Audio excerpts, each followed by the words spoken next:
Yo, salut mes petits Mugi, voilà, j'espère que vous allez bien. On se retrouve aujourd'hui pour la review de l'épisode 2 de Nanatsu no Taizai Seisen no Shiruchi. Alors, les signes de la Sainte Guerre, si j'ai pas de bêtises, donc ouais, qui est un petit peu l'OAV, donc qui sera constitué de 4 épisodes de table, donc celui-là c'est le deuxième, et donc qui est un petit peu un prologue, si vous voulez, à la saison 2 de Nanatsu, et donc tous ces épisodes-là ne sont pas été adaptés dans le manga, et nous permettent de voir justement des points qu'on aurait aimé voir, donc en l'occurrence le combat entre Ban et notre cher Meliodas, et du coup, qui n'ont pas été du tout adaptés dans le manga, vu que le manga a suivi une autre voie, si vous voulez. De toute façon, on verra bien, je pense, quand on commencera le début de la saison 2 dans l'animé, mais voilà, franchement, si vous voulez un peu mieux comprendre comment ça s'est passé, parce que c'est vrai que c'est assez différent entre l'animé et le manga, enfin en tout cas au niveau de ce niveau-là, au niveau de la transition entre la fin et puis le début. Donc voilà, je peux que vous recommander de lire le manga si vous voulez comprendre justement comment ça s'est terminé dans le manga et comment ça a redémarré par la suite. Et voilà, pour faire un petit peu le point avec l'animé. Bref.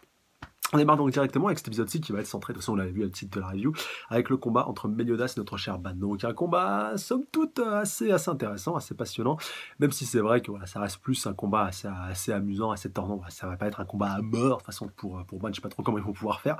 Pour Meliodas, voilà, sait-on jamais, après voilà, il peut y avoir plusieurs possibilités, mais de toute façon voilà, dès le départ, de toute façon voilà, on pouvait s'en douter que ce serait pas un combat à mort, mais quand même ça c'était assez intéressant à suivre. On démarre donc directement avec Ban, voilà, d'abord avant de retrouver notre cher Ban, donc démarre avec le petit flashback, donc il nous remet un petit peu dans le contexte, chose qui n'avait pas été le cas dans l'épisode précédent. Voilà, on avait un petit peu zappé ce point-là, même s'il y avait eu 2-3 petits éléments, notamment la cante de Cerinos, voilà, qui était un petit peu l'élément déclencheur de tout ça, donc voilà, avec la déesse qui lui était associée, et surtout le fait que voilà, c'est de là vraiment que tout est parti, avec la demande justement que Ban avait fait à la déesse, et que justement il fallait qu'il tue Meliodas s'il voulait pouvoir récupérer sa douce et sa chère et tendre Elaine. Donc voilà, chose qui au final n'a pas pu se faire à la fin donc de la première partie, vu que Meliodas n'est pas mort, et que surtout au moment en fait où Ban voulait remplir sa part du contrat, il fallait arrêter Hendrickson et Dreyfus. C'est pour ça tout simplement que leur combat a été remis à maintenant. Et d'ailleurs, justement, Ban avait un petit peu gros sur la patate, il ne manquera pas de lui rappeler un petit peu par la fin, par rapport au fait qu'il avait essayé justement de s'en prendre à lui, voilà, de le prendre un petit peu en traite justement durant l'arc de la bataille de la capitale, comme j'aime bien l'appeler, donc voilà, cet arc contre Hendrickson, enfin, voilà, la fin de cet arc-là, même pour être tout à fait précis et concis, et que donc finalement ils n'avaient pas pu régler leurs différends à ce moment-là, et que donc c'était pas tout à fait le moment adéquat, et donc Ban s'excuse de pas, voilà, d'avoir voulu un petit peu mettre la charrue avant les bœufs, et voilà, d'avoir voulu tenter de supprimer Meliodas, surtout à un moment aussi important, alors que la défense de Lyonès était en jeu, et qu'il en a fait un petit peu à sa tête. Bon, voilà, à ce niveau-là, c'est réglé. Et quand on va le voir donc un petit peu après, bon, là, on retrouve Ban qui commence à monter donc en haut de sa montagne, donc pas très loin de là où le bord était stationné, donc pas loin de Lyonès. Voilà, de toute façon, vu que c'est tout à peu près situé dans la même géographie.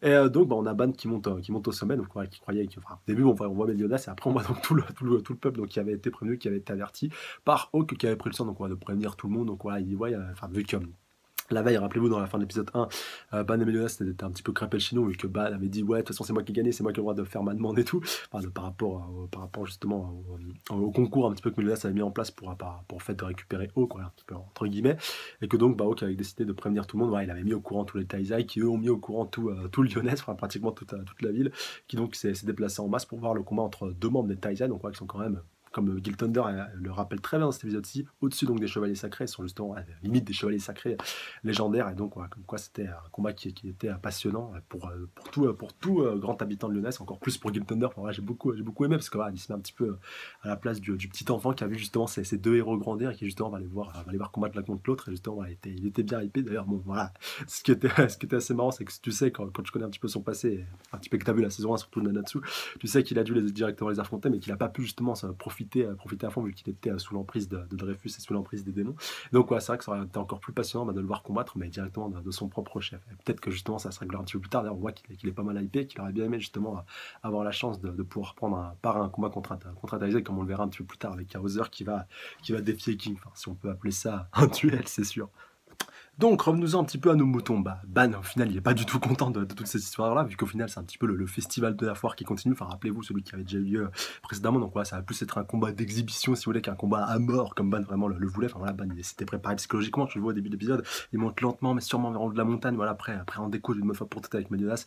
Alors qu'au final, voilà, ça va juste s'avérer être un bon combat d'exhibition, un bon match amical aussi, si on peut aussi le qualifier comme ça, histoire que tout le monde soit tranquille, tout le monde se prépare. Même Ban, à un moment donné, il dit punaise, mais oh, c'était pas ça que je voulais, c'est quoi ce délire et tout. Et puis même Meliodas, il dit ah ben non, moi je suis pas au courant, voilà, t'inquiète pas, c'est moi qui t'ai trahi. Et c'est à ce moment d'ailleurs qu'on apprend que c'est Hawk qui est derrière tout ça, et qu'on va l'apprendre un petit peu après avec Merlin, voilà, qui va directement mettre les choses au clair et voilà, sur la table. Écoute, Ban, voilà, tu vas pas commencer à nous saouler, tu te rappelles du sixième commandement, donc des Seven Deadly Sins, voilà, la sixième règle, par rapport au fait justement que T'as pas le droit, enfin, que si deux Thaïlandais ont envie de s'entretuer, enfin voilà, d'en venir littéralement à être prêt justement à, voilà, à s'entretuer, bah, en l'occurrence, c'est ce que Bad a envie de faire, et bah, justement, c'est du devoir de tous les autres Thaïlandais de s'interposer pour pouvoir donc empêcher que cela se fasse. Donc au final, bah, Bad lui va faire appel à la cinquième règle, donc celle juste avant, par rapport au fait que si deux Thaïlandais ont un différent, ils peuvent le régler par un combat. Donc voilà, Merlin lui dit ouais, voilà, t'as raison, mais au final, voilà, faut pas que ça aille trop loin, sinon on sera obligé d'intervenir. Et d'ailleurs, pour qu'ils puissent régler un petit peu leurs différends sans trop gêner et sans être gênés déjà eux, sans et puis gêner voilà, les différentes personnes qui sont venues les regarder, voilà, pour pas mettre leur vie en danger, surtout leur vie en péril. On a directement Merlin qui a décidé de créer ce cube pourpre qui n'est pas sans rappeler d'ailleurs celui qu'on avait eu dans Naruto avec les 4 du sang. Voilà, ça me fait un petit peu penser à ça, donc pour qu'ils puissent combattre donc tranquillement, pépère un petit peu dans les airs aussi. Et comme on va le voir un petit peu après, bah, ça va donner lieu à un combat quand même assez intéressant et puis assez technique, même si ça va être beaucoup de corps à corps au début. D'ailleurs, j'ai beaucoup aimé ce passage-là. Et d'ailleurs, même par rapport à la censure, enfin, après, j'ai pas trop maté la saison 1 d'animé, donc voilà, je m'adresse vraiment à ceux qui l'ont maté pour qu'ils puissent me renseigner par rapport au sang. Parce que là, franchement, le sang, d'habitude, normalement, il y a une certaine censure par rapport au sang, on essaie de changer un petit peu la teinte de la couleur, alors que là, c'est vraiment voilà, un rouge sang bien pétant, bien péteux des familles. Là, surtout, bon, avec Ban, vous allez me dire, on est habitué, de toute façon, il est mortel et tout, mais quand même, enfin, voilà, on a eu pour notre argent, on va dire, à ce niveau-là, au niveau du sang. Donc, ouais, bah, donnez-moi vos avis dans les commentaires par rapport à ça. Dites-moi si là, surtout le sang était aussi présent dans la première saison. Voilà, ça m'intéresse vraiment au plus haut point, ce genre de questions quand même. Ah oui, un autre point important donc, par rapport aux différentes règles d'ailleurs, voilà, après il y avait le Ness qui dit qui c'est qui a instauré ces différentes règles? Et bah c'est toi, espèce d'abruti, je sais plus si c'est Merlin ou si c'est Ban qui lui dit ah bon, tiens, je me rappelle plus et tout. Bon, voilà, bon, encore une fois, ça c'était un petit running gag, mais quand même. Mais au final, elles sont pas si intéressantes, enfin, elles sont quand même très intéressantes ces règles qu'il a mis en place, et franchement, ouais, je les ai pas toutes en tête, peut-être que via des databooks ou d'autres procédés, on a pu justement toutes les avoir. Donc, ouais, vraiment, si on a dans les commentaires qui les ont déjà toutes vues, franchement, ce serait intéressant et merci de les partager dans les commentaires, ce serait vraiment super sympa. Et donc, bah, par la suite, donc, on voit que le combat commence voilà, un petit peu sur les chapeaux de roue, même si ça commence assez calme au début, voilà, juste avec 2-3 petits échanges au corps à corps. Et puis, justement, voilà, ils se jaugent un petit peu chacun de leur côté, histoire de pas trop dévoiler directement leurs atouts. D'ailleurs, après, on va voir que ça va commencer un petit peu à les saouler. Ah, battez-vous à fond et tout. Voilà, je me rappelle de King et Jen commencer un petit peu à gueuler, puis même tous les spectateurs. Puis donc, après, Meliodas, voilà, il leur dit, allez, oh, fermez vos gueules et tout. Là, on est en train de se préparer, on est en train de se concentrer et tout. Ah, vous fermez vos gueules, sinon c'est moi qui vais m'occuper de vos cas. Et puis voilà, après, au final, il dit, non, sauf toi, Elisabeth, voilà, t'as le droit un petit peu de faire ce que tu veux, t'as le droit de m'encourager et tout. Et en fait, quand il décide un petit peu de se retourner pour aller directement lui parler, bah t'as Ban qui en profite pour l'attaquer un petit peu par derrière.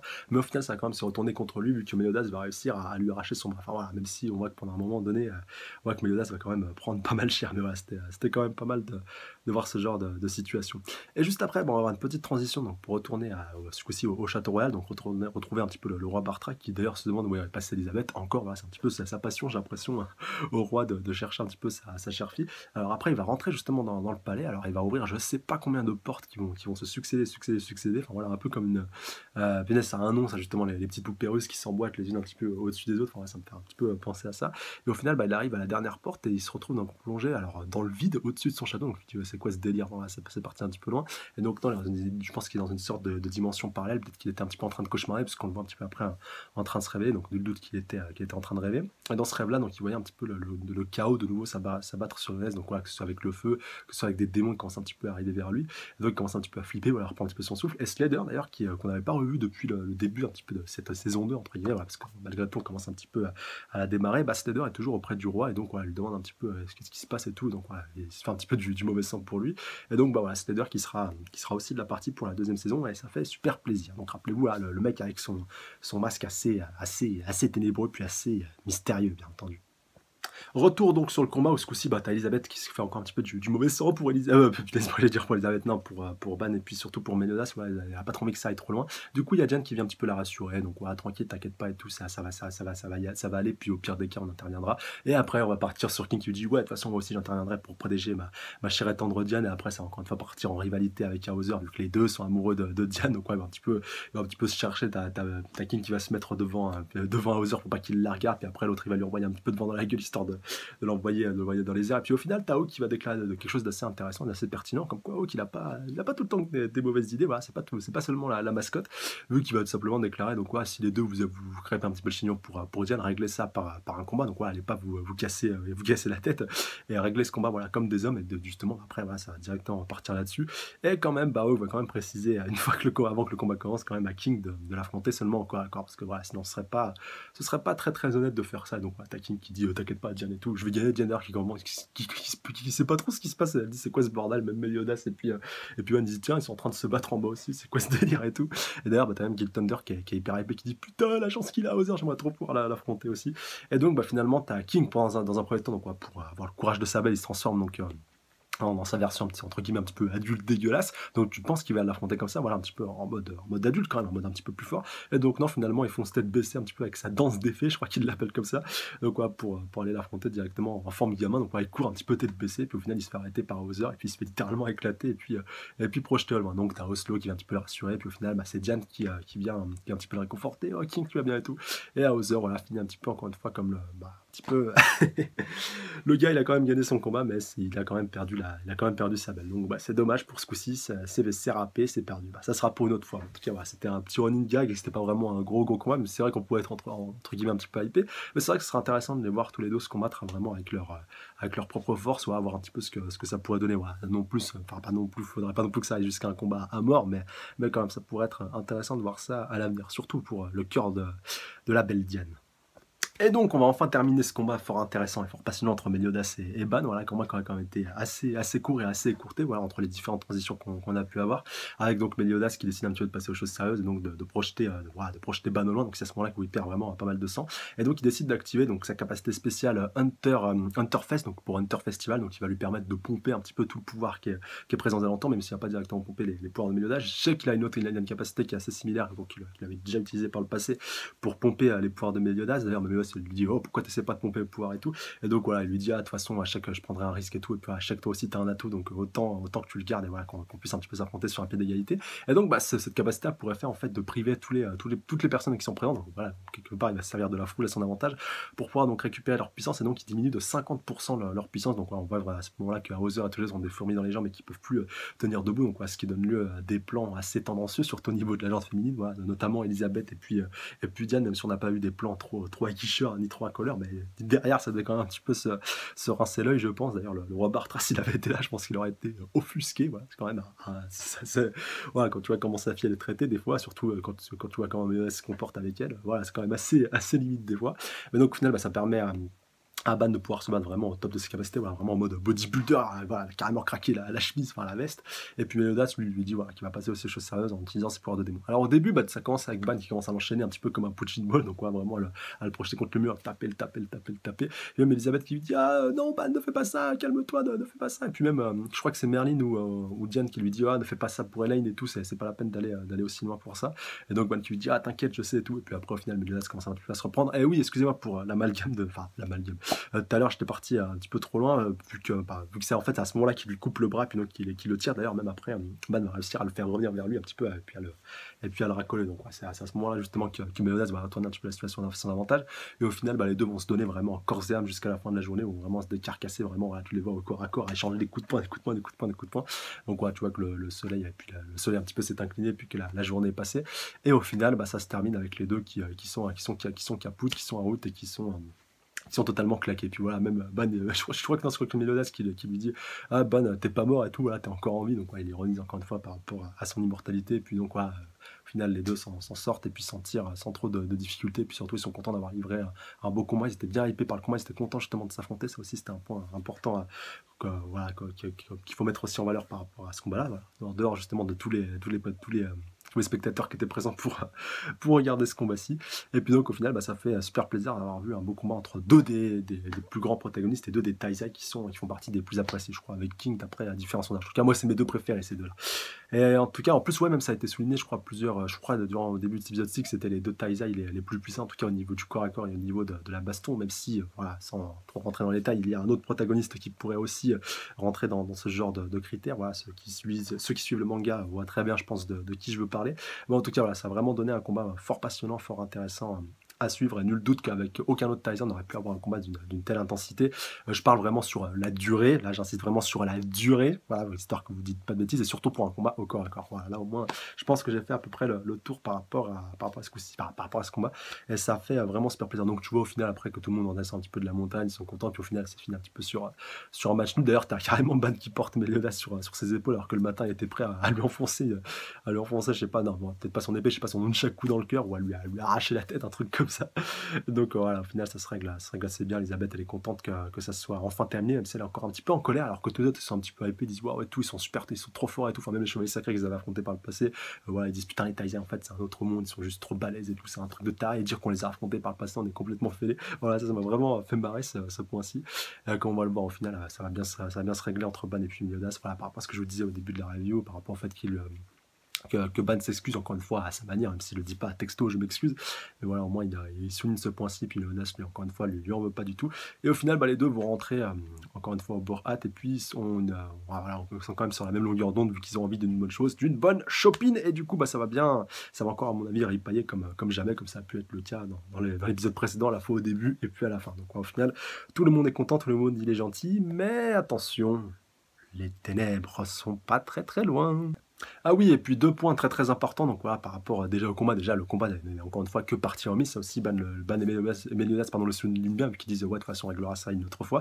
Et surtout, par rapport au fait que Meliodas informe Ban qu'il a détruit donc la corne de Cérenos, donc voilà, de toute façon, elle avait des pensées négatives, elle commençait un petit peu à t'invester, puis à te polluer, donc voilà, c'est mieux elle avait une influence néfaste sur nous tous, donc voilà, du coup, je l'ai détruite, et au moins, voilà, elle ne viendra plus nous faire chier. Et d'ailleurs, Ban était un petit peu dégoûté, puis écœuré quand il a appris ça, donc quelque part, ça remet un petit peu leur combat en doute, voire limite en suspens de manière éternelle, s'il peut plus avoir d'interaction avec les déesses. Même si ça, c'est un point par contre, je suis vraiment qu'il faut que je souligne, c'est que dans le manga, cette scène n'est pas présente. Alors c'est assez surprenant, mais alors peut-être encore une fois qu'elle a disparu, ou peut-être qu'elle repoussera. Bon, je sais pas, peut-être que je viens de vous spoiler indirectement, enfin encore une fois j'en sais rien, mais voilà, en tout cas cette corne, en tout cas dans le manga, ma connaissance n'a pas été détruite, et voilà, surtout ce passage-là avec Meliodas n'était pas présent, quoi. Enfin, une des différences qu'on peut avoir entre le manga et puis l'anime, avec 2-3 petits rajouts qui font plaisir, ou pas, on verra bien encore une fois ce que l'avenir nous réserve.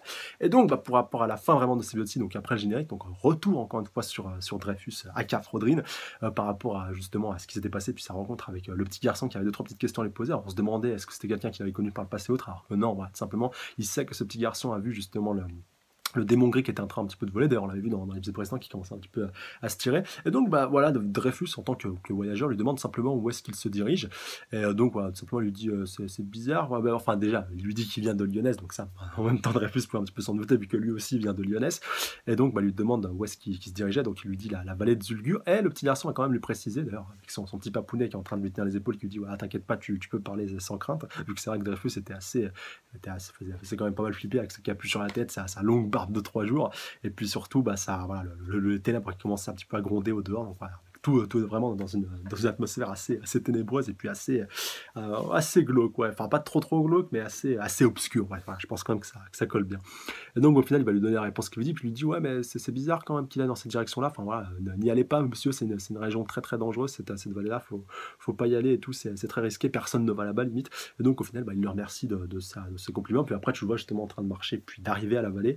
Et qu'au final, bah, il a quand même buté, je pense, le père et puis le fiston, même si c'est pas montré, mais voilà, tu vois une main tomber, tu vois du sang couler, donc voilà, encore une fois, ça fait pas l'ombre d'un doute, mais quand même, voilà, Dreyfus qui a été, Frodrin, un petit peu des deux ont été vraiment, vraiment glauques et puis sadiques, alors qu'il aurait pu tout simplement continuer sa route. Alors là, je pense pas que le gamin ni le père ne le connaissaient, à part peut-être le père, il y a moyen, mais pas le gamin, enfin, je pense pas. Mais bon, en tout cas, voilà, c'était quand même assez intéressant, mais assez glauque, et ça faisait quand même assez froid dans le dos, surtout cette fin d'épisode. Voilà, là où justement tout le reste de l'épisode se passait un petit peu dans la joie et l'allégresse, excepté bien sûr le cauchemar du roi Bartra. Et donc, bah, la preview de l'épisode de prochain épisode, donc ouais, c'est pas grand chose non plus, on est encore dans les OAV, mais à mon avis, on va encore un petit peu plus se concentrer sur la rivalité amoureuse entre justement Diane et puis surtout voilà, les deux qui sont en train un petit peu de se battre pour son cœur, à savoir Aothur et King. Donc hâte de voir ça, et peut-être justement qu'on aura un gros combat entre les deux pour le cœur de la belle, et là où ce coup-ci King ne sera pas ridiculisé. Voilà, mais bon, même si au final ce coup-ci ça l'a plus aidé que desservi, vu que Diane est venue auprès de lui. Voilà, bah, j'attends donc vos réactions, que vous les avis dans les commentaires par rapport à ça. Est-ce que ces OAV vous plaisent? Voilà, est-ce que cette introduction vous plaît? C'est 2-3 éléments qui sont présents justement vous ont plu. Est-ce que le combat même en lui-même vous a plu? Ouais, mais c'était plus du petit teasing, ou un petit peu du gros fan service aussi, il faut un petit peu le souligner, mais attention, ça n'a pas un mauvais côté. Moi, en tout cas, ce combat m'a beaucoup plu, même si j'aurais aimé qu'ils soient un peu plus intensifs, ou qu'on en voit surtout un petit peu plus, mais bon, au final, c'était pas plus mal. Et j'ai hâte de voir justement autour de quoi tout cela va retourner, surtout pour les 2 prochains OAV. Voilà, j'espère juste que ce sera pas que de la romance dans le prochain épisode, qu'on aura peut-être un petit peu plus de pistes, et voilà, de direction justement qui pourront nous aiguiller par rapport à la suite et par rapport à la saison 2. Et pareil du coup pour l'épisode 4 qui fera directement le lien et puis le pont entre justement la fin, vraiment la fin de saison AV, la fin de la saison 1 et le début de la saison 2 en tout cas par rapport au manga. Donc j'attends vos réactions, puis vous avez dans les commentaires par rapport à ça pour qu'on puisse échanger, débattre, spéculer, interagir, tout ce que vous voulez, juste ne spoilez pas ce qui se passe dans la deuxième partie qui arrivera bien sûr dans la saison 2. Les reviews des chapitres sont faites pour ça. Sur ce, j'embrasse très très fort sur le bout de la truffe et je vous dis à la semaine prochaine. D'ici là, prenez soin de vous. Salut à tous. Sayonara.